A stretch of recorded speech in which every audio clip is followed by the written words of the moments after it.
오늘은 시편 40편 1절에서 17절 말씀을 통해서 보물찾기를 잘하려면 이라는 제목으로 말씀을 나누도록 하겠습니다. 벌써 그 Waiting for God, 그 7번째 과에 해당이 되어집니다. 이 앞에 뭐 창덕궁도 있고 성경궁도 있고 또 이렇게 저쪽에 경복궁도 있었는데 요새는 어떤지 모르겠는데 예전에는 그 안으로 소풍을 참 많이 갔던 것 같습니다. 저도 학교가 저쪽 해안동, 남산동 쪽에 있는 남산초등학교에 다녔기 때문에 그쪽으로 그 소풍을 참 많이 갔습니다. 그래서 창경궁이 예전에는 창경원이라고 해서 놀이시설도 있었을 정도였을 때도 갔었죠. 근데 그곳에 갈 때 교회도 그쪽에 있었기 때문에 그곳에 가면은 이제 소풍에서 여러 가지 예배를 드리고 이제 하는 것이 뭐가 있나요? 여러 가지 뭐 야유회도 하고 놀이도 하는데 한 가지 거의 빠지지 않겠던 것이 하나 있는 것 같습니다. 바로 오늘 제목이 등장하듯이 보물찾기입니다. 보물찾기 잘하셨나요? 그런 거 보면은 참 아이들이 잘 찾는데 저는 참 못 찾았던 것 같습니다. 어느 애는 한 2-3개 시간동안에 찾는데 그러면 이제 아이들이 그러죠. 못 찾은 애들은 좀 달라고 얘기를 하고 또 정말 못 찾겠거나 또 애들이 잘 안 주니까 자기가 찾은 거를 그래봤자 하나씩밖에 안 주는데 그러면 어떻게 하나요? 또 선생님한테 가가지고 찾는 법 좀 알려달라고 어디쯤 숨기셨어요? 그러면 선생님은 이쯤에 숨겼어 라고 이야기를 하면서 힌트를 줍니다. 그래도 못 찾아요. 나중에 선생님이 되고 나서 이제 주일학교 교사도 한번 해보고 날 때는 역시 입장이 좀 반대죠. 저 지금 잘 찾으면 돼 라고 하는 그렇게 애들을 놀리는 재미가 사실 또 만만치 않습니다. 근데 인생을 살아가면서 우리들이 사는 것이 어떤 때는 이런 보물찾기 같을 때가 있는 것 같습니다. 살아가면서 하나님의 뜻을 찾는 것 또는 하나님의 주신 선물이라고 얘기하죠. 하나님이 인도하신 그 길을 찾는 것이 어떤 때 보물찾기 같을 때가 있습니다. 그러다 보면 사람들은 여러 가지를 찾습니다. 그리고 하나님 내가 어떻게 살아야 됩니까? 라고 얘기도 하고 또 그것이 좀 조급한 사람들은 어떻게 되나요? 그런 사람들은 이상한 곳에도 많이 빠집니다. 이 종로 같은 데만 나가더라도 여러 사람 만납니다. 어떻습니까? 저쪽에 뭐 이단인 그 신천지는 길거리를 내세우면서 자기 자신은 이단이 아니라고 해명해달라. 우리에게 분명한 뜻이 있다. 분명한 확신이 있다라고 얘기하기도 합니다. 또 조금 지나가다 보면 2명의 여자나 그런 분들이 특별히 하얀 옷을 입은 분들이 붙잡습니다. 도에 대해서 관심이 있습니까? 라든지 복이 많이 있으신 것 같습니다. 전에도 이야기 들었지만 저는 그런 얘기를 들을 때마다 이야기합니다. 저는 도를 깨달은 사람입니다. 또 복이 많으십니까? 그러면 저 복 원래 많은 사람입니다.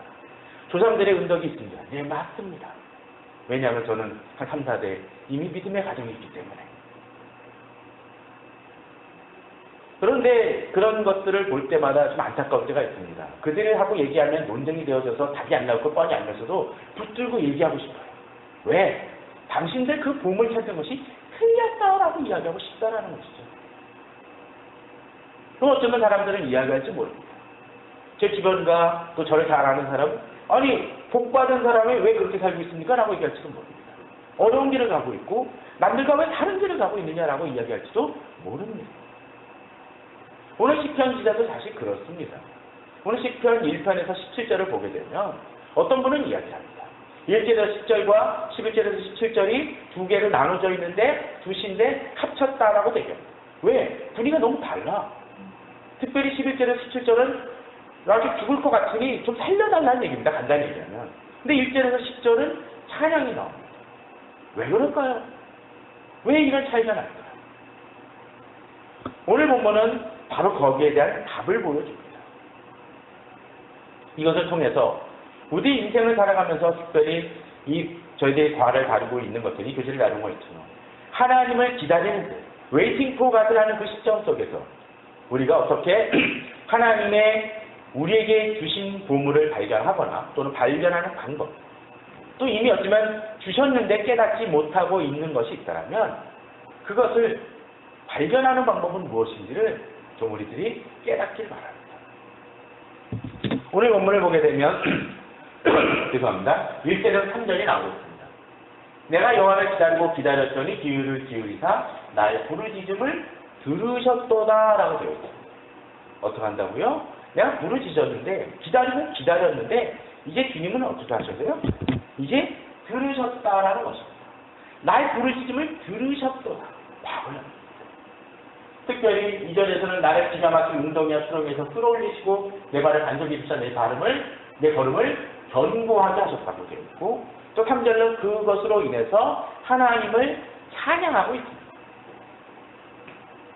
이것은 무엇일까요? 왜 그런데 11절에서부터 17절 사이에서는 왜 그런 어두운 이야기가 등장을 할까요?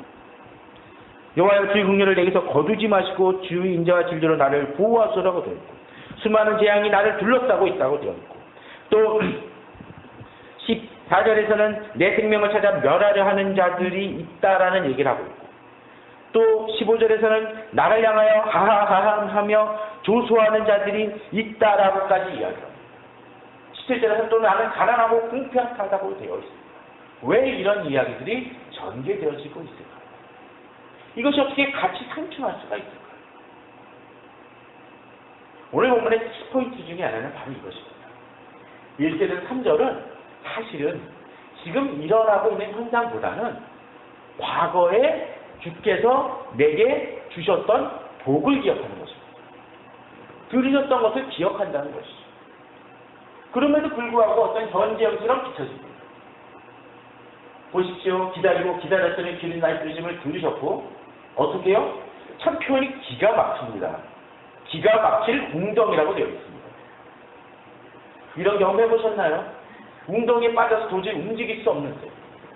저는 그게 초등학교 때 2번의 경험이 있습니다. 장충체육관이 지금은 리모델링 되어졌지만, 그때 제가 초등학교도 들어가기 전이었는데 거기에 아스팔트를 깔았습니다. 근데 그걸 모르고 동생하고였던 것으로 갔습니다. 그 당시에는 어렸을 때는 보통 그러죠. 이 슬리퍼를 신더라도 뭐하고 양말까지 신었죠. 그런데 거기를 걸으면 어떻게 됐을까요? 그러니 완전 끈적끈적 붓고 양말까지 던졌던 기억이 납니다. 수습이 안 돼요. 어떡합니까? 두 번째입니다. 그거는 초등학교 때로 기억이 납니다. 초등학교를 갔다가 이제 학교를 파하고 집으로 가는데 비가 엄청 많이 왔었을 때였습니다. 근데 그 당시 3호선을 공사를 하고 있었을 때예요. 정말 오래전 얘기죠. 그런데 그 길이 원래는 그냥 그 길가가 있고 그랬던 곳이었는데 이제 파헤치고 길을 뚫고 그러니까 어떡합니까? 이게 막 공사장이었죠. 근데 비가 엄청 왔어요. 그랬더니 거기 흙무더기들이 완전히 진흙탕이 된 거예요. 운동화 신고 갔는데 그것도 그 당시 뭐 한 8차선 지금 넘죠? 그랬던 것 같아요. 그 길을 걸어가는데 어떻게 됐나요? 진흙탕이니까 신발이 쫙 빠집니다. 되돌아갈 수도 없고, 물론 되돌아가도 어차피 돌아갈 길이 없으니까 되돌아갈 길도 없고 또 안 갈 수도 없고, 그러니 어떡합니까? 끝까지 가는데 완전히 진창이 된 거죠. 사실 그런 것들은 간단합니다. 그냥 슬리퍼 하나 버리고 양말 하나 버리면 됩니다. 어머니한테 비 오는 날 먼지 안 나도록 막지만 하면 됩니다. 그러나 우리들이 삶 속에서 벌어지는 속에서 그런 상황이 벌어진다고 하니 답답할 것입니다. 힘들 것입니다. 그런데 오늘 보면 어떻게 한다고요? 기가 막힐 웅덩이와 수렁에서 끌어올리시고, 자, 되죠? 내 발을 반석에 주셨다고 되어 있습니다. 이제 견고한 것이죠. 지난번에도 이야기 드렸죠? 천국엔 뭐가 없다고요? 계시록에 보면 재미난 표현이 바다가 없다라는 표현이 등장을 합니다. 물론 이것이 상징적인 표현이니까 실제로 어떨지는 잘 모르지만, 근데 그 바다를 뭐라고 표현하냐면 수정바다입니다. 성경에서 구약에서 보통 바다는 출렁이고 요동치며 불안한 걸 얘기합니다.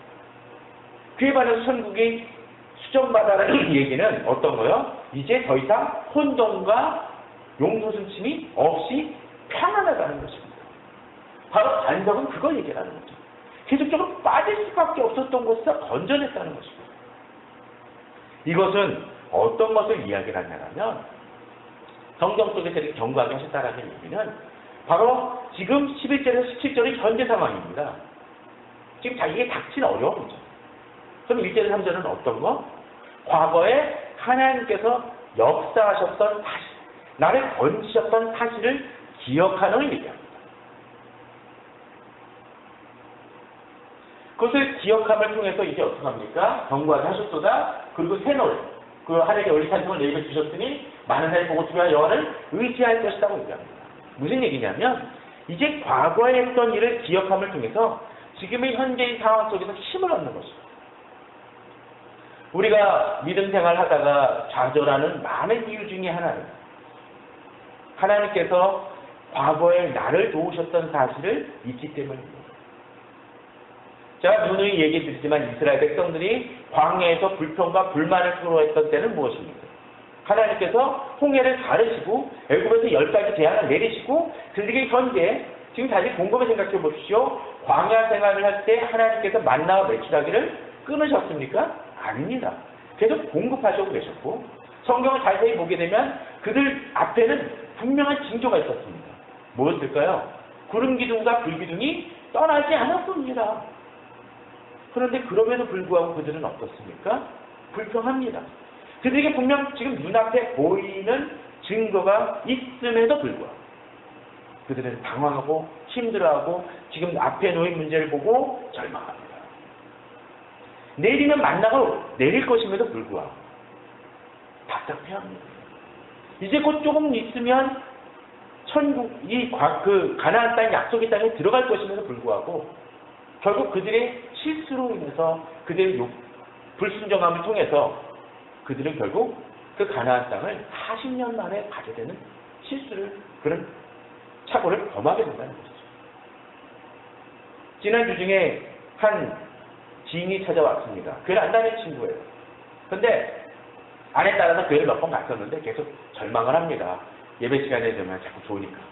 그런데 가서 이제 결국 요새 잘 안 다닌다고 해서 이제 뭐 얘기하다가 근데 자기가 그 교회 가면 그러니까 교회에 대해서 궁금증이 많다 그러면서 성경을 조금 보니까 들으니까 그 광야를 자기가 지도를 보니까 되게 먼 거리고 수십 년 걸릴 거리인 줄 알았는데 기껏해야 얼마 안 가면 갈 수 있는 거리인데도 불구하고 왜 그렇게 돌아가는지 말이 안 되지 않느냐. 성경 엉터리다라고 막 얘기를 하더라고요. 그러니까 참고적으로 얘기를 했죠. 거기 갔던 사람들은 청년들만 간 게 아니라 아기부터 해서 다 갔었다.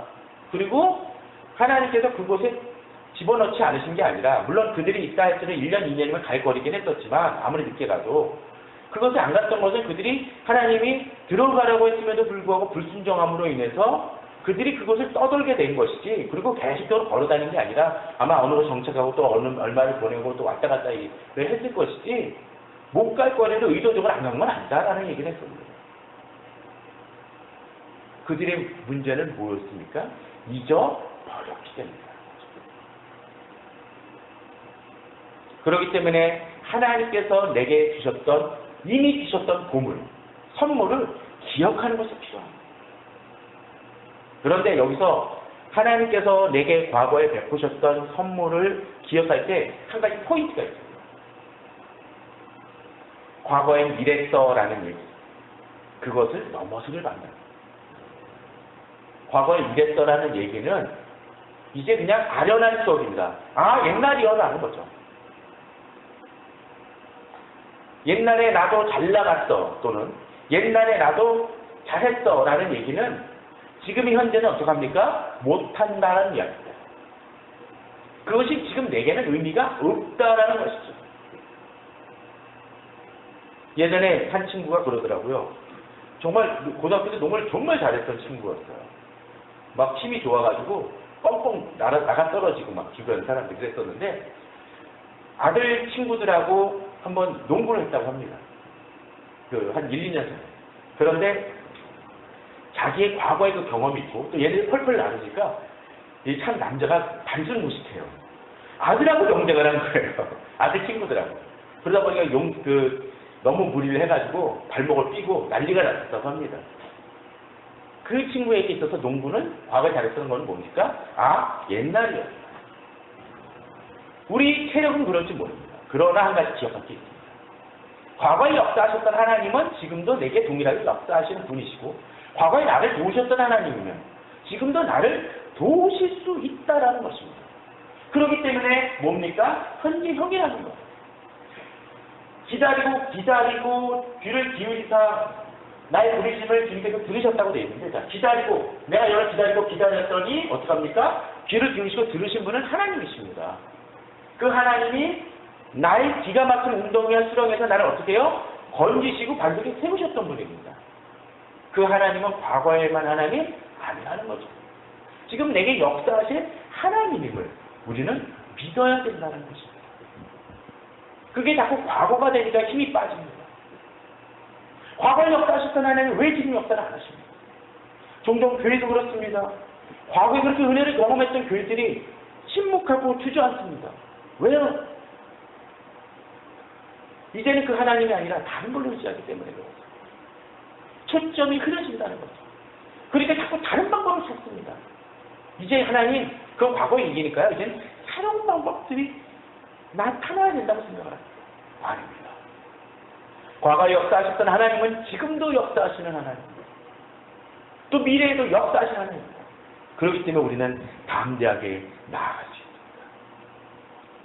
자, 그렇다면 이제 그렇게 하나님께서 과거의 보물을 우리에게 주셨던 하나님을 기억한만이 아니라 그럼 현재 속에서 우리는 어떤 방법을 할 때 하나님께서 지금 내게 주실 또는 주신 그 보물을 어떻게 찾을 수 있을까요? 본문은 이제 다음을 넘어갑니다. 6절입니다. 주께서 내게를 통하여 내게 들려주시기를 제사 예물을 기뻐하지 아니하시며 번제와 속죄제를 요구하지 아니하신다 하신지라. 6절은 이렇게 얘기를 합니다. 그런데 사실 이 구절을 보게 되면 어떤 얘기입니까? 번제와 속죄제보다도 제물제사 제물보다도 어떻게 해요? 하나님께서 내 중심을 요구하시는 어떤 전형적인 얘기로 들려지기 쉽습니다. 그런 면이 있죠. 그런데 사실 우리 개역개정파는 조금 이 번역이 오해의 소지가 있는 것 같고 정확한 의미는 전달되지 않는 것 같습니다. 틀렸다는 얘기라는 게 아니라. 자, 다른 성경을 번역을 좀 찾아보도록 하겠습니다. 쉬운 성경입니다. 주님은 제사와 제물을 바라지 않으십니다. 주님은 세워드리는 제사인 번제를 드리시는 제사인 속죄제를 바라지 않습니다. 여기까지 맞아요. 그런데 보면 뭐라고 되어 있냐면 내가 주님의 말씀을 바랐더니 주께서 내 귀를 열어주셨습니다. 라고 되어 있습니다. 좀 다르죠? 내 귀를 통하여 내게 들려주시기를 이게 앞부분에서 요 사실을 알려주신 거에 반해서 지금은 뭐 어떻게 돼요? 이런 속죄제가 아니라 보다 중요한 것이 있음을 지인 어떤 인과관계가 좀 바뀌는 듯한 모습입니다. 우리말 성경에 보게 되면 또 다릅니다. 주께서는 제사제물을 원하지 않으시고 번제 속죄를 요구하지 않으십니다. 주께서 내 귀를 열어주셨더니 라고 되어 있습니다. 자, 번제와 속죄제를 통해서 이렇게 예배드리는 것이 중요하지 않다라는 것이 아니라 이렇게 드릴 때 먼저 더 우리에게 필요한 것이 어떤 거요? 내 귀가 열리는 것이 필요하다는 것입니다. 어떤 영어 성경에는 제가 지금 그 번역이 정확히 기억이 안 나는데 내 귀를 뚫어주셨다라고 표현을 합니다. 무슨 얘기입니까? 우리들이 예배를 드림에 있어서 또 주님 앞에 나아가는 데 있어서 주의 예배를 드리고 제사를 드리고 여러 가지 교회 봉사를 하는 것도 중요하지만 우리에게 가장 필요한 것 중에 하나가 뭐요? 내 귀가 들려줘야 된다는 거라는 거예요. 주님은 사랑이십니다. 또는 주님은 나의 구원자이십니다. 아무리 설교자가 얘기한다 할지라도 그 귀가 들리지 않는다라는 거예요. 그 설교는 아무 의미 없습니다.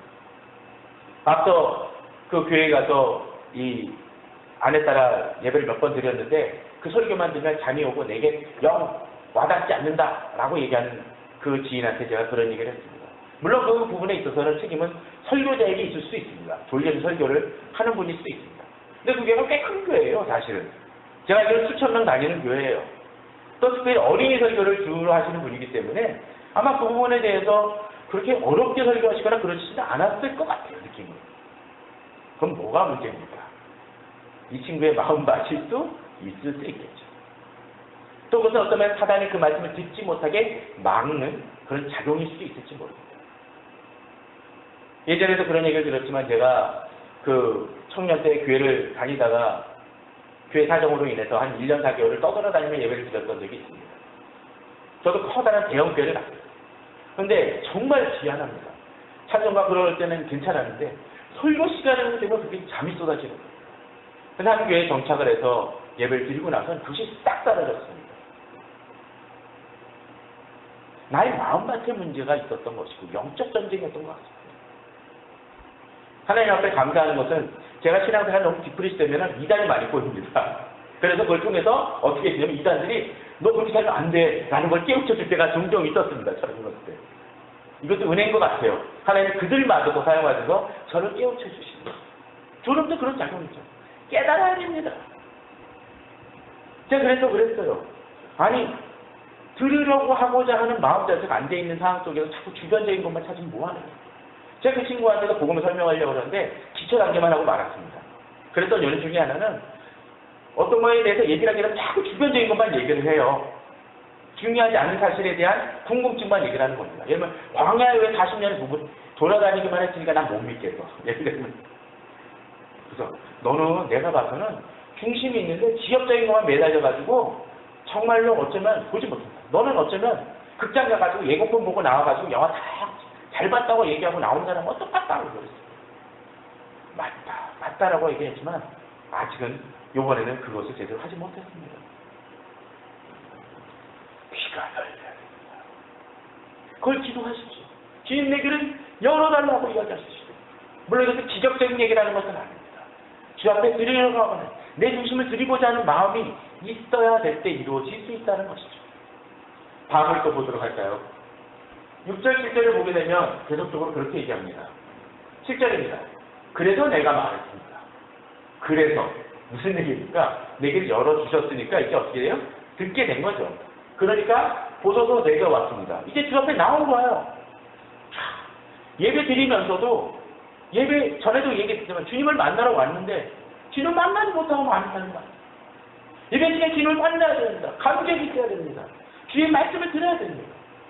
그런데 내가 왔습니다. 독특한 페이지 등장합니다. 율법책에 나에 관한 기록이 있습니다. 멋진 표현 아닙니까? 성경을 보니까 내게 하시는 말씀이 있다는 거예요. 나에 대한 약속이 있다는 것이죠. 종종 신앙생활에 힘이 없는 사람들 중에 저 성경 말씀을 읽어도 내게 역사하지 않는다고 하는 사람들 중에 태반은 사실 그렇습니다. 오늘 묵상하는 말씀이, 오늘 설교 시간에 들려주시는 그 말씀이 어떻습니까? 내게 역사하시는 말씀이라는 생각을 잊어버린다는 거예요. 제가 누누이 이야기를 드리지만 퀴즈를 하다 보면 또 새벽부터 인도하거나 그렇게 하다 보면 그런 생각을 갖습니다. 그 말씀이 지금 현재 우리나라에 대한 말씀을 전해주실 때가 정말 많습니다. 또 우리 교회에 주시는 말씀을 전해주실 때도 많고 또 내 자신에게 도전해 주시는 말씀을 주실 때도 많습니다. 특별히 오늘 말씀에 그런 얘기가 등장을 하더라고요. 사울이 이제 그 블레셋하고 붙었는데 어떤 일이 벌어집니까? 피차신 분들은 아실 거예요. 요나단이 혼자 나가가지고 이깁니다. 방패든 자기 무기 든 사람하고 이겼어요. 그래서 막 뒤집어지는 일이 벌어집니다. 저쪽에는 3만 명, 병거가 3만 명에 또 마병이 6,000명이고 자기네는 지금 3,000명이에요. 사울이 2,000명, 자기가 요나단이 1,000명이었는데 요나단이 가서 이겼었고 그런 일이 벌어졌는데 어떤 일이 벌어지냐면 사울이 그렇게 얘기합니다. 우리가 이 대적을 다 물리칠 때까지 아무것도 먹지 말는 절단의 모습을 얘기합니다. 근데 요나단은 그 얘기를 못 들었어요. 가다가 이제 뿔을 발견하고선 그냥 얘기를 못 들었으니 당연히 먹겠죠. 먹으니까 어떡합니까? 힘이 나는 거예요. 그러니까 옆에서 얘기합니다. 그거 왕이 먹지 말라고 그랬는데요. 라고 얘기를 한 거예요. 그랬더니 요나단이 한탄을 하죠. 아니 이거 꿀만 찍어 먹었는데도 불구하고 내가 힘이 났는데 이 꿀 먹으면 완전히 무찌를 수 있는데 왕이 우리를 곤란하게 했다고 했어요.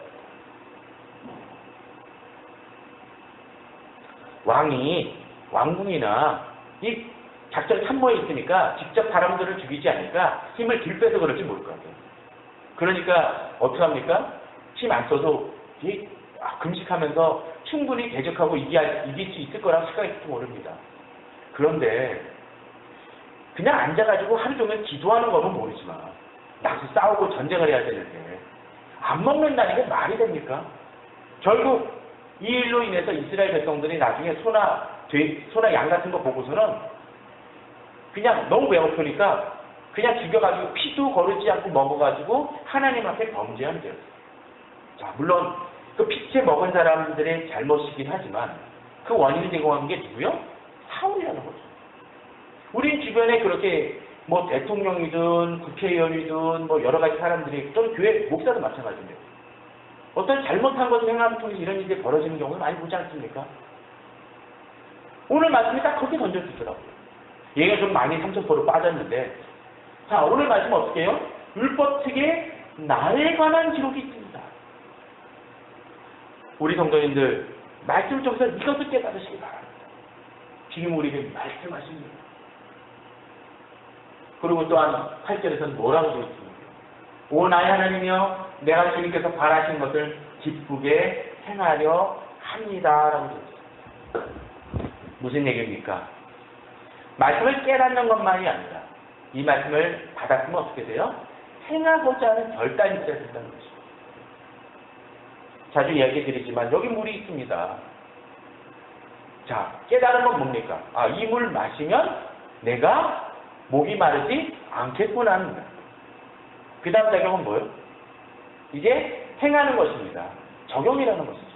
그걸 할 때 나는 진정으로 어떻게 합니까? 기쁨을 누릴 수가 있습니다. 앞서 1절 3절에서 나왔던 것처럼 기가 막혀 웅덩이와 수렁에서 번져져서 반대가 올라갈 수 있는 은혜를 경험합니다. 그런데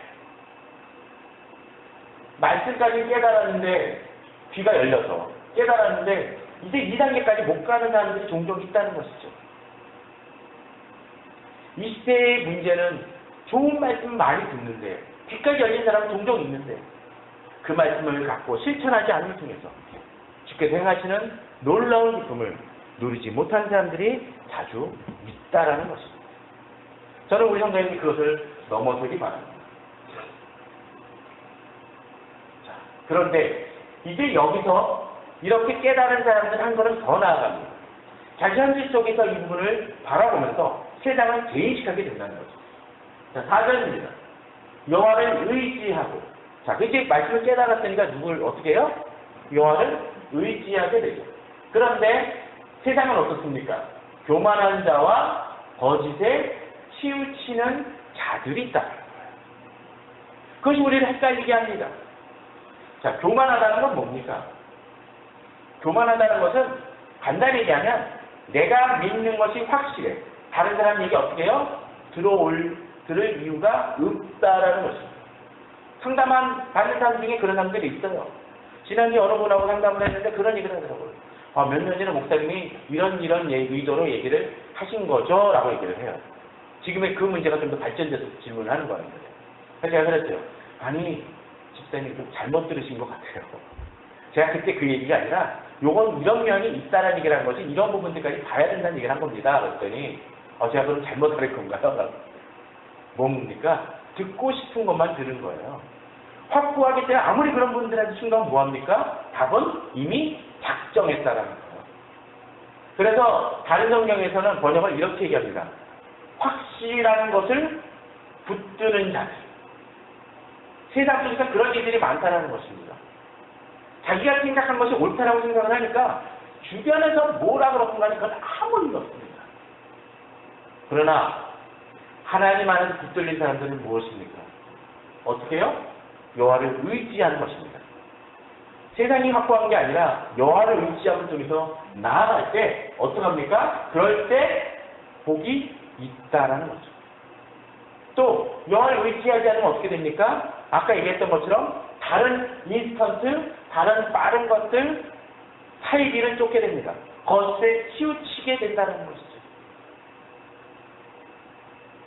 하나님의 말씀을 붙드는 사람들은 그것을 돌아보지 아니합니다. 그래서 어떻게 한다고요? 복이 임할 것이라고 얘기합니다. 저는 우리 성도님들이 이러한 믿음의 단계를 가지고 보물을 찾으십시오. 그 보물을 찾는 것만이 아니라 붙들고 나아가십시오. 여기 한 가지 더 나아갑니다. 앞서 3절에서 뭐라고 했나요? 새 노래로 찬양을 하고 사람들이 기뻐할 것처럼 얘기합니다. 그러죠? 3절에서 이야기를 하죠. 새 노래로 우리 하나님께 올릴 찬송을 내 입에 주셨으니 만산에 보고 두려워하여 여호와를 의지하시고. 여기서 독특한 표현이 등장을 하죠. 3절은 새 노래라는 건 뭡니까? 매번 새로운 찬양을 작곡하는 걸 얘기합니까? 그럴 수도 있겠죠. 그것보다는 이 새 노래라는 것은 나의 고백이 맨날 살아 움직인다는 거예요. 주의 사랑으로 사랑합니다가 매너리즘에 빠질 수 있습니다. 주님, 나를 도우시는 하나님을 믿습니다라고 했었을 때 그 도움은 과거에만 머물러 있을 수 있습니다. 아닙니다. 하나님의 사람들은 과거의 하나님이 아니기 때문에 지금 내가 만난 하나님 속에서 나를 도우시는 하나님을, 나를 지키시는 하나님, 이 세상을 다스리시는 하나님을 어제 경험하고 오늘 경험합니다. 오늘 본문이 그러하다는 것이죠. 또한 5절에서는 뭐라고 되어 있습니까? 여호와 나의 하나님이여 주께서 행하신 기적이 많고 우리를 향하신 그의 생각도 많아 누구도 주와 던질 수가 없나이다. 내가 너에게 알려 말하고자 하나 너무 많아 그 수를 셀 수도 없나이다. 아마도 우리가 부르는 찬양 중에 제가 가끔 얘기하죠. 이 찬양을 제가 감당할 수 없다고. 하늘을 두루마리 삼고 바다를 먹물 삼아 주님의 그 사랑을 다 기록할 수 없다. 아마 이 사람 같아요. 이 5절을 묵상하면서 이런 기록하지 않았을까 생각이 합니다. 저 자신 별로 없습니다. 그러나 이렇게 기록할 수 있는 이유가 뭡니까? 바로 하나님께서 내게 지금 주신 보물들을 깨달아 아는 사람입니다. 과거에 도우셨던 하나님만이 아니라 지금도 나를 도우시는 그 사실을 기억하기 때문에. 어쩌면 가정의 오늘 가정주일인데 내게 허락하신 아내, 내게 허락하신 자녀, 또 내게 허락하신 부모, 또 여러 가지 주변 환경들 통해서 하나님께 감사를 드립니다. 그 보물을 깨달을 때, 하나님께서 내게 이렇게 역사하실 수 있구나라는 사실을 깨닫습니다. 그러나 많은 사람들은 지금 내가 갖지 못한 것만 바라보고, 지금 내게 있는 보물보다 딴 것만을 찾습니다.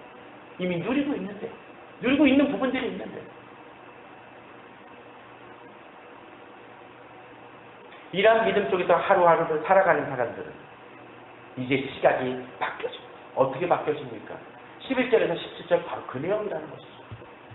자, 11절에서 우리 아까 봤었죠. 여호와여 주의 긍휼을 내게서 거두지 마시고 주의 인자와 진리로 나를 항상 보호하소서. 수많은 재앙이 나를 둘러싸고 나의 재앙이 나를 덮침으로. 자, 그렇게 하나님을 바라보지만 주변 상황이 나를 억누르고 힘들게 할 수 있습니다. 재앙이 있을 수 있습니다. 사람들은 나를 조롱할 수 있습니다. 그럼 우리는 절망합니다. 그러나 우리가 그 절망에서 멈추지 않을 수 있는 이유가 무엇입니까? 바로 주께서 나를 도우심을 믿기 때문에 그렇습니다. 과거에 도우셨던 분, 또 현재에서 내게 역사하시는 그 하나님을 의지하기 때문에 이제 우리는 더욱더 담대히 나아갑니다. 대적을 하나님께서 물리쳐 주실 것을 믿습니다. 인자하시려 나를 보호하실 것을 믿습니다. 이제 마지막 절로 넘어갑니다. 이제 그 믿음은 한 걸음 나아갑니다. 자기 환경 속에 머물르지 않아요. 넘어갑니다. 어떡합니까? 주를 찾는 자는 다 주 안에서 즐거워하고 기뻐하게 하시며 주의 구원을 사랑하는 자는 항상 말하기를 여호와는 위대하시다 하게 하소서. 이것이 이루어지게 해달라는 약속의 말씀을 붙들고 부르짖는 것입니다. 거기서 멈춥니까? 현실을 무시하는 게 아닙니다. 가난하고 궁핍하오나 주께서 나를 없어요? 생각하시오. 주는 나의 도움이시오. 나를 건지시는 이십니다. 바로 그것이 언제? 바로 1절에서 이미 1, 2절에서 이루어졌던 그 과거의 하나님이 나를 지금도 도우심을 믿기 때문에 이길 수 있는 힘을 가진다는 거죠. 물론 지금은 우리들이 계속 보는 것처럼 웨이팅의 기간일 수 있습니다. 그러나 그런 속에서도 나를 도우시는 조그만 여러 가지 세밀한 하나님의 손길을 의지하고 이제 그 하나님이 지금의 내게 심각하게 다가오는 이 문제를 이제 주님께서 지체하지 않고 응답하여 달라고 구하며 나아가는 것입니다. 찾지 못한 보물에만 집착하지 마십시오. 이미 내게 주신 그 보물과 지금 현재의 보물을 붙들고 나아갑니다. 이제 지금 나를 너무나 힘들게 하고 고통스럽게 하는 그런 문제들 속에서 주께서 역사해 주시고 응답해 주심을 믿고 믿음으로 나아가시는 우리 성도님들 되시길 주님의 이름으로 축원합니다. 다 같이 기도하겠습니다.